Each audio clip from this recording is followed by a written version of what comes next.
Chapitre 266. Les disciples de Jean-Baptiste viennent s'assurer que Jésus est bien le Messie. Témoignage sur le précurseur et invectif contre les villes impénitentes. Le 29 août 1945. Jésus est seul avec Matthieu, qui, blessé à un pied, n'a pas pu aller prêcher avec les autres. Des malades et des gens désireux d'entendre la bonne nouvelle se pressent néanmoins sur la terrasse et l'espace libre du jardin pour l'entendre et obtenir son aide. Jésus achève son discours en disant « Après avoir médité ensemble cette grande phrase de Salomon, c'est dans l'abondance de la justice que se trouve la plus grande force, je vous exhorte à posséder cette abondance, parce que c'est la monnaie qui sert à entrer dans le royaume des cieux. Demeurez avec ma paix et que Dieu soit avec vous. » Puis il se tourne vers les pauvres et les malades, ce sont d'ailleurs souvent les mêmes, et écoute avec bonté leurs récits, donne quelques secours en argent, conseille par ses paroles, guérit par l'imposition des mains et par la parole. Matthieu, à ses côtés, distribue l'argent. Jésus écoute attentivement une pauvre veuve lui parler en pleurant de la mort imprévue de son mari menuisier, survenu quelques jours plus tôt à son établi. « J'ai accouru pour te chercher ici, et toute la parenté du mort m'a accusée d'être inconvenante et dure de cœur, et maintenant elle me maudit. Mais moi, j'étais venue parce que je sais que tu ressuscites, et je sais que, si j'avais pu te trouver, mon mari serait ressuscité. Mais tu n'étais pas là. Cela fait maintenant 2 semaines qu'il est au tombeau. Et moi, je reste avec 5 enfants. Sa famille me déteste et ne m'aide pas. J'ai des oliviers et des vignes. Pas beaucoup, mais il me donnerait du pain pour l'hiver si je pouvais les garder jusqu'à la récolte. Mais je n'ai pas d'argent, car depuis quelque temps, mon mari n'était pas en bonne santé. Il travaillait peu et pour se soutenir, il ne mangeait et buvait que trop. Il disait que le vin lui faisait du bien. Au contraire, il a fait le double mal de le tuer et de dissiper nos économies déjà réduites par son peu de travail. Il allait finir un char et un coffre et avait mis en chantier 2 lits, des étagères et des tables. Mais maintenant, rien n'est fini et mon fils n'a pas encore 8 ans. Je vais perdre l'argent. Je devrais vendre l'outillage, le bois. Le char et le coffre, je ne peux même pas les vendre tels quels, bien qu'ils soient presque terminés, et je devrais les céder comme bois de chauffage. Et l'argent ne suffira pas, car nous sommes 7. Ma mère, âgée et malade, mes 5 enfants et moi. Je vendrai le vignoble et les oliviers, mais tu sais comme est le monde. Il étrangle ceux qui sont dans le besoin. Dis-moi, que dois-je faire ? Je voulais garder l'établi et les outils pour mon fils qui connaît déjà quelques notions sur le bois. Je voulais garder la terre pour vivre et pour doter mes filles. » Jésus est en train d'écouter tout cela, quand un remue-ménage parmi les gens l'avertit qu'il se passe quelque chose de nouveau. Il se retourne et voit 3 hommes qui se fraient un chemin dans la foule. Il se tourne de nouveau pour parler à la veuve. « Où habites-tu » ? « À Chorazaïn, près du chemin qui mène à la fontaine chaude, une maison basse entre 2 figuiers. »« C'est bien. Je viendrai finir le char et le coffre. Et tu les vendras à ceux qui les ont commandés. Attends-moi demain à l'aurore. »« Toi ? Toi travailler pour moi ?» L'étonnement suffoque la femme. « Je reprendrai mon travail et je te donnerai la paix. En même temps, je donnerai une leçon de charité aux habitants sans cœur de Chorazaïn. » Oh oui, sans cœur. Si encore il y avait eu le vieil Isaac, il ne m'aurait pas laissé mourir de faim. Mais il est retourné auprès d'Abraham. Ne pleure pas, repars tranquille. Voilà ce dont tu as besoin pour aujourd'hui. Demain je viendrai, va en paix. La femme se prosterne pour baiser son vêtement et s'en va plus tranquille. « Maître 3 fois saint, puis-je te saluer ?» demande l'un des 3 hommes qui sont survenus et qui se sont arrêtés respectueusement derrière Jésus en attendant qu'il congédie la femme et qui ont donc entendu la promesse de Jésus. Et cet homme qui salue, c'est Manaën. Jésus se tourne et dit avec un sourire « Paix à toi, Manaën, tu t'es donc souvenu de moi ?»« Toujours, maître, et j'avais décidé de venir te trouver chez Lazare ou au jardin des Oliviers pour être avec toi. Mais avant la Pâque, Jean-Baptiste a été pris. Il a été repris par trahison, et je craignais qu'en l'absence d'Hérode, venu à Jérusalem pour la Pâque, Hérodiade n'ordonne de tuer le saint. Elle n'a pas voulu aller à Sion pour les fêtes, disant qu'elle était malade. Malade, oui, de haine et de luxure. Je suis allée à Macéronte pour surveiller et retenir la femme perfide qui serait capable de tuer de sa main. Si elle ne le fait pas, c'est par crainte de perdre la faveur d'Hérode, qui, par peur ou par conviction, défend Jean en se bornant à le garder en prison. En ce moment, Hérodiade a fui la chaleur accablante de Macéronte pour aller dans un château qui lui appartient, et je suis venue avec mes amis et disciples de Jean-Baptiste. Celui-ci les a envoyés interroger, et je me suis unie à eux. Les gens, entendant parler d'Hérode et comprenant qu'elle est celui qui en parle, se pressent avec curiosité autour du groupe de Jésus et des 3 hommes. « Que vouliez-vous me demander » demande Jésus après les échanges de salutations avec les 2 austères personnages. « Parle, Manahen, toi qui sais tout et qui lui es plus attaché, » dit l'un des 2. « Voici, maître, tu dois être indulgent si par excès d'amour, les disciples en viennent à se méfier de celui qu'ils croient opposé à leur maître ou désireux de le supplanter. C'est ce que font tes disciples, de même que ceux de Jean. C'est une jalousie compréhensible qui montre tout l'amour des disciples pour leur maître. Quant à moi, je suis impartial et ceux qui m'accompagnent ici peuvent le confirmer, car je te connais et je connais Jean, et je vous aime avec justice, au point que bien que je t'aime, toi pour ce que tu es, j'ai préféré faire le sacrifice de rester auprès de Jean, parce que je le vénère lui aussi pour ce qu'il est, et actuellement parce qu'il est plus en danger que toi. Maintenant, à cause de cet amour que les pharisiens attisent par rancœur, ils en sont venus à douter que tu es le Messie. Et ils l'ont avoué à Jean, croyant lui faire plaisir en lui disant « Pour nous, c'est toi qui es le Messie. Nul ne peut être plus saint que toi. » Jean a commencé par leur faire des reproches en les traitant de blasphémateurs, puis après ces reproches, il leur a expliqué avec plus de douceur tout ce qui te désigne comme le vrai Messie. Enfin, voyant qu'ils n'étaient pas encore persuadés, il a pris 2 d'entre eux, ceux-ci, et leur a dit « Allez le trouver et dites-lui en mon nom, es-tu celui qui doit venir ou devons-nous en attendre un autre ?» Il n'a pas envoyé les disciples autrefois bergers, car eux ils croient, et il n'aurait servi à rien de les envoyer. Mais il a choisi des hommes qui doutent pour qu'ils t'approchent et que leurs paroles dissipent les questionnements de ceux qui sont comme eux. Je les ai accompagnés pour avoir l'occasion de te voir. J'en ai fini, à toi maintenant, d'apaiser leurs incertitudes. Mais ne nous crois pas hostiles, maître. Les paroles de Manahen pourraient te le laisser penser. Nous connaissons depuis des années Jean-Baptiste, et nous l'avons toujours vu saint, pénitent, inspiré. Toi, nous ne te connaissons que par ce que d'autres en disent, et tu sais ce qu'est la parole des hommes. Elle crée et détruit renommée et éloge par le contraste entre ceux qui exaltent et ceux qui dénigrent, comme un nuage se forme et se dissipe par l'effet de 2 vents contraires. Je sais, je lis dans votre âme, et vos yeux lisent la vérité dans ce qui vous entoure, de même que vos oreilles ont entendu mon entretien avec la veuve. Cela suffirait pour vous convaincre, mais je vous dis, observez ce qui m'entoure. Ici, il n'y a ni riches, ni jouisseurs, ni personnes scandaleuses, mais des pauvres, des malades, des juifs honnêtes qui veulent connaître la parole de Dieu, rien d'autre. Celui-ci, celui-là, cette femme et aussi cette fillette et ce vieillard sont venus ici malades et sont maintenant en bonne santé. Interrogez-les, et ils vous diront ce qu'ils avaient, comment je les ai guéris, et comme ils vont maintenant. Allez-y, faites-le. Pendant ce temps, je discute avec Manahen. Jésus fait mine de se retirer. Non, maître, nous ne doutons pas de tes paroles. Donne-nous seulement une réponse à apporter à Jean, afin qu'il voie que nous sommes venus et qu'il puisse se baser sur elle pour convaincre nos compagnons. Allez rapporter ceci à Jean. Les sourds entendent, cette fillette était sourde et muette. Les muets parlent, cet homme était muet de naissance. Les aveugles voient. Homme, viens ici, dis-leur ce que tu avais, dit Jésus en prenant un miraculé par le bras. Ce dernier répond.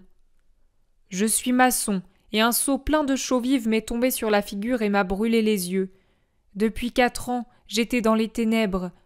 Le Messie a humecté mes yeux desséchés avec sa salive, et ils sont redevenus plus frais que quand j'avais 20 ans. Qu'il en soit béni. » Jésus reprend. « Et avec les aveugles, les sourds et les muets, les boiteux guérissent et les estropiés courent. Voilà ce vieillard qui était tout à l'heure déformé, et qui est maintenant droit comme un palmier du désert et agile comme une gazelle. Les maladies les plus graves guérissent. Toi, femme, qu'avais-tu ? Un mal au sein, pour avoir trop donné de lait à des bouches voraces, et le mal avec le sein me rongeait la vie. Maintenant, regardez !» Elle entr'ouvre son vêtement, montrant son sein intact, et elle ajoute : « Ce n'était qu'une plaie, comme ma tunique encore couverte de puits le montre. Maintenant, je rentre chez moi mettre un vêtement propre. Je suis forte et heureuse, alors que hier seulement j'étais mourante, amenée ici par des gens charitables et si malheureuse, à cause des enfants qui allaient bientôt être sans mère. Louange éternelle au Sauveur !» Vous entendez ? Et vous pouvez interroger le chef de la synagogue de cette ville sur la résurrection de sa fille. En allant vers Jéricho, passez par Naïm. Informez-vous au sujet du jeune homme ressuscité en présence de toute la ville, au moment où on allait le mettre au tombeau. Vous pourrez ainsi rapporter que les morts ressuscitent, que beaucoup de lépreux sont guéris, comme vous pouvez l'apprendre dans de nombreuses localités d'Israël. Si vous voulez aller à Sicaminon, cherchez-en parmi les disciples et vous en trouverez plusieurs. Dites donc à Jean que les lépreux sont purifiés, et dites, puisque vous le voyez, que la bonne nouvelle est annoncée aux pauvres, et bienheureux celui qui ne sera pas scandalisé à mon sujet. Rapportez cela à Jean, et dites-lui que je le bénis avec tout mon amour. » « Merci, maître. Bénis-nous aussi avant notre départ. » « Vous ne pouvez partir par cette chaleur. Soyez donc mes hôtes jusqu'au soir. Vous vivrez pendant un jour la vie de ce maître qui n'est pas Jean, mais que Jean aime parce qu'il sait qui il est. Venez à la maison. Il y fait frais et je vous restaurerai. Adieu, mes auditeurs. Que la paix soit avec vous. » Après avoir congédié les foules, il rentre à la maison avec ses 3 hôtes. Je ne sais pas ce qu'ils se disent pendant ces heures de chaleur étouffante. Ce que je vois maintenant, ce sont les préparatifs du départ des 2 disciples pour Jéricho. Il semble que Manahen reste, car on n'a pas amené son cheval avec les 2 ânes robustes devant l'ouverture du mur de la cour. Les 2 envoyés de Jean, après s'être inclinés plusieurs fois devant le maître et devant Manahen, montent en selle et se retournent encore pour regarder et saluer, jusqu'à ce qu'un détour de la route les dérobe à la vue. Beaucoup d'habitants de Capharnaüm se sont rassemblés pour voir ce départ, car la nouvelle de la venue des disciples de Jean et la réponse de Jésus ont fait le tour de la ville, et je crois aussi des autres villages voisins. Je vois des habitants de Bethsaïde et de Chorazaïn, peut-être d'anciens disciples de Jean-Baptiste, qui se sont présentés aux envoyés de Jean pour demander de ses nouvelles et lui envoyer leurs salutations. Ils restent maintenant en groupe avec des habitants de Capharnaüm pour discuter. Jésus, avec Manahen à son côté, va rentrer dans la maison en parlant. Mais les gens se pressent autour de lui, curieux d'observer le frère de lait d'Hérode et ses manières pleines de respect pour Jésus, et ils désirent parler avec le maître. Il y a aussi Jaïr, le chef de la synagogue, mais grâce à Dieu, il n'y a pas de pharisiens. C'est justement Jaïr qui dit « Jean sera content. Non seulement tu lui as envoyé une réponse exhaustive, mais aussi en les retenant, tu as pu les instruire et leur montrer un miracle. » « Et quel miracle !» dit un homme. « J'avais amené exprès ma fillette aujourd'hui pour qu'il la voie. Elle n'a jamais été aussi bien, et pour elle, c'est une joie de venir voir le maître. Vous avez entendu sa réponse, hein ? Je ne me rappelle pas ce qu'est la mort, mais je me souviens qu'un ange m'a appelé en me faisant passer à travers une lumière de plus en plus vive, au bout de laquelle il y avait Jésus. Et je ne le vois plus maintenant comme je l'ai vu alors, avec mon âme qui revenait en moi. Vous et moi, en ce moment, nous voyons l'homme, mais mon âme a vu le Dieu enfermé dans l'homme. Et comme elle est devenue bonne depuis, elle était déjà bonne, mais maintenant c'est vraiment un ange. Ah, tous peuvent bien dire ce qu'ils veulent, pour moi, il n'y a pas d'autre saint que toi. Mais Jean aussi est saint, dit un homme de Bethsaïde. Oui, mais il est trop sévère. Il ne l'est pas davantage pour les autres que pour lui-même. Mais il ne fait pas de miracle, et l'on dit qu'il jeûne pour ressembler à un mage. Et pourtant, il est saint. La discussion monte dans la foule. Jésus lève la main et l'étend de son geste habituel quand il réclame le silence et l'attention parce qu'il veut parler. Le silence se fait aussitôt.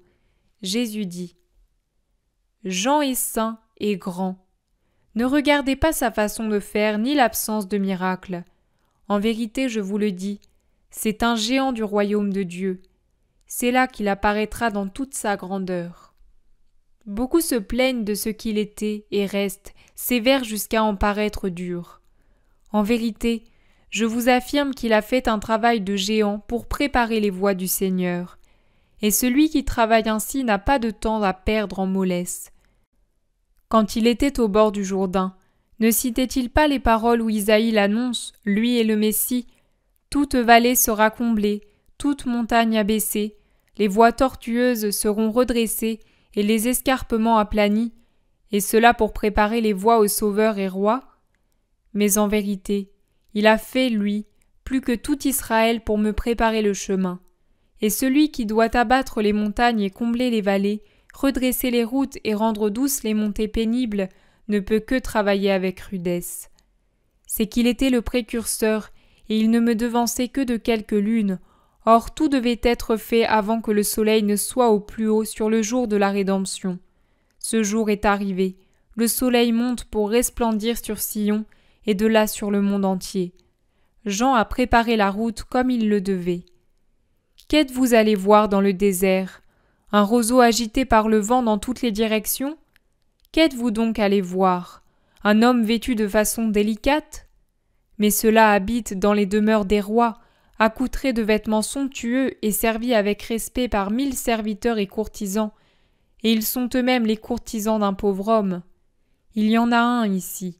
Demandez-lui s'il n'éprouve pas de dégoût pour la vie de cour et de l'admiration pour le rocher solitaire et rugueux sur lequel la foudre et la grêle se ruent en vain, et sur lequel des vents imbéciles tourbillonnent pour l'arracher, alors qu'il reste ferme, élancé de toutes parts vers le ciel, avec sa flèche qui d'en haut prêche la joie tant elle est droite et pointue comme une flamme qui s'élève. Voilà qui est Jean. C'est ainsi que le voit Manahen, car il a compris la vérité de la vie et de la mort, et il reconnaît la grandeur là où elle se trouve, même si elle se cache sous des apparences sauvages. Et vous, qu'avez-vous vu en Jean quand vous êtes allés le voir? Un prophète? Un saint? Je vous le dis, il est plus qu'un prophète. Il est plus que beaucoup de saints, plus que des saints, car c'est de lui qu'il est écrit « Voici que j'envoie devant vous mon ange pour préparer mes voies devant toi. » Ange, réfléchissez. Vous savez que les anges sont de purs esprits. Créés par Dieu à sa ressemblance spirituelle, servant de lien entre l'homme, la perfection de la création visible et matérielle, et Dieu, la perfection du ciel et de la terre, le créateur du royaume spirituel et du règne animal. En l'homme, même le plus saint, il y a toujours la chair et le sang pour mettre un abîme entre Dieu et lui. Et cet abîme s'approfondit par suite du péché qui alourdit même la partie spirituelle de l'homme. Alors Dieu crée les anges, ces créatures qui atteignent le sommet de l'échelle de la création, comme les minéraux en marquant la base, les minéraux, la poussière qui forme la terre, les matières non organiques en général. Ils sont de purs miroirs de la pensée de Dieu, des flammes qui s'appliquent à agir par amour. Ils sont toujours prêts à comprendre, empressés d'agir. Leur volonté est libre comme la nôtre, mais cette volonté toute sainte ignore les révoltes et l'attrait du péché. Voilà ce que sont les anges adorateurs de Dieu, ces messagers auprès des hommes, nos protecteurs, qui nous donnent la lumière qui les enveloppe et le feu qu'ils recueillent en adorant. Jean est appelé ange par la parole prophétique. Eh bien, je vous le dis, parmi les enfants des femmes, il n'en est jamais surgi de plus grand que Jean-Baptiste. Et cependant, le plus petit dans le royaume des cieux sera plus grand que lui en tant qu'homme. Car un citoyen du royaume des cieux est enfant de Dieu et non de la femme. Tendez donc tous à devenir citoyens du royaume. Que vous demandiez-vous l'un à l'autre? Nous disions, mais est-ce que Jean sera dans le royaume? Et comment y sera-t-il? Dans son âme, il appartient déjà au royaume, et il y sera après sa mort comme un des soleils les plus brillants de la Jérusalem céleste. Et cela en raison de la grâce qui en lui est sans défaut et en raison de sa volonté propre. Car il a été et il est violent même avec lui-même pour un but saint. Depuis Jean-Baptiste, le royaume des cieux appartient à ceux qui savent le conquérir par la violence contre le mal, et ce sont les violents qui s'en emparent. Car on sait maintenant ce qu'il convient de faire, et tout est donné pour cette conquête. Nous n'en sommes plus au temps où seule la loi et les prophètes avaient la parole. Ils ont parlé jusqu'à Jean. Maintenant, c'est la parole de Dieu qui parle, et elle ne cache pas un iota de ce qu'il faut savoir pour mener cette conquête à bien. Si vous croyez en moi, vous devez donc voir en Jean cet Élie qui doit revenir. Que celui qui a des oreilles pour entendre, entende. À quoi comparerai-je cette génération ? Elle ressemble à ces gamins qui, assis sur la place, interpellent leurs compagnons. Nous avons joué de la flûte et vous n'avez pas dansé. Nous avons entonné des lamentations et vous n'avez pas pleuré. En effet, Jean est venu, lui qui ne mange ni ne boit, et cette génération dit « S'il peut agir ainsi, c'est que le démon l'aide. » Le Fils de l'homme est venu, il mange et il boit, et l'on dit « Voilà un glouton et un ivrogne, un ami des publicains et des pécheurs. » Ainsi la sagesse voit ses enfants lui rendre justice. En vérité, je vous le dis, seuls les tout petits savent reconnaître la vérité, parce qu'il n'est pas de malice en eux. « Tu as bien parlé, maître, » dit le chef de la synagogue. « Voilà pourquoi ma fille, encore sans malice, te voit telle que nous n'arrivons pas à te voir. Et pourtant, cette ville et les villes voisines voient débarquer sur elle ta puissance, ta sagesse et ta bonté, et je dois le reconnaître, elles ne progressent qu'en méchanceté à ton égard. Elles ne se repentent pas, et le bien que tu leur fais y fermente en haine contre toi. »« Qu'est-ce que tu dis, Jaïr ? Tu nous calomnies ? Nous sommes ici parce que nous sommes fidèles au Christ ?» dit un habitant de Bethsaïde. « Oui, nous, mais combien sommes-nous ? Moins de 100 sur 3 villes qui devraient être aux pieds de Jésus. Parmi ceux qui manquent, et je parle des hommes, la moitié est hostile, un quart indifférent, quant à l'autre, je préfère penser qu'il ne peut pas venir. N'est-ce pas une faute aux yeux de Dieu ? Et est-ce qu'il ne punira pas toute cette hargne et cet entêtement dans le mal ? Parle, toi, maître, qui sait ? Si tu te tais, c'est par bonté, mais pas parce que tu l'ignores. Tu es généreux, et on le prend pour de l'ignorance et de la faiblesse. Parle donc, et que ta parole puisse secouer au moins les indifférents, puisque les méchants ne se convertissent pas, mais deviennent toujours plus méchants. Oui, c'est une faute et elle sera punie, car le don de Dieu ne doit jamais être méprisé, ni servir à faire du mal. Malheur à toi, Chorazin, malheur à toi, Bethsaïde, vous qui faites un mauvais usage des dons de Dieu. Si les miracles qui ont eu lieu chez vous avaient eu lieu à Tyr et à Sidon, il y aurait déjà longtemps que leurs habitants, vêtus de cilice et couverts de cendres, auraient fait pénitence et seraient venus à moi. C'est pourquoi je vous assure qu'il sera fait preuve d'une plus grande clémence pour Tyr et Sidon que pour vous au jour du jugement. Et toi, Capharnaüm, crois-tu que tu seras élevé jusqu'au ciel uniquement pour m'avoir accordé l'hospitalité ? Tu descendras jusqu'en enfer, car si les miracles qui ont eu lieu chez toi avaient eu lieu à Sodome, elle serait encore florissante parce qu'elle aurait cru en moi et se serait convertie. On montrera donc plus de clémence pour Sodome au jour du jugement dernier, comme elle n'a pas connu le Sauveur et sa parole, sa faute est moins grande, que pour toi qui as connu le Messie et entendu sa parole, mais ne t'es pas converti. Cependant, puisque Dieu est juste, il sera fait preuve d'une grande miséricorde pour les habitants de Capharnaüm, de Bethsaïde et de Chorazin, qui ont cru et se sanctifient en obéissant à ma parole. Car il n'est pas juste que les justes soient mêlés à la ruine des pécheurs. En ce qui concerne ta fille Jaïr, et la tienne Simon, et ton enfant Zacharie, et tes petits-enfants Benjamin, je vous affirme que eux, qui sont sans malice, ils voient déjà Dieu. Et vous voyez comme leur foi est pure et agissante en eux, unie à la sagesse céleste et à des désirs de charité que les adultes ne possèdent pas. Et Jésus, levant les yeux vers le ciel qui s'assombrit à l'approche du soir, s'écrie « Je te remercie, Père, Seigneur du ciel et de la terre, d'avoir caché cela aux sages et aux savants, et de l'avoir révélé aux tout-petits.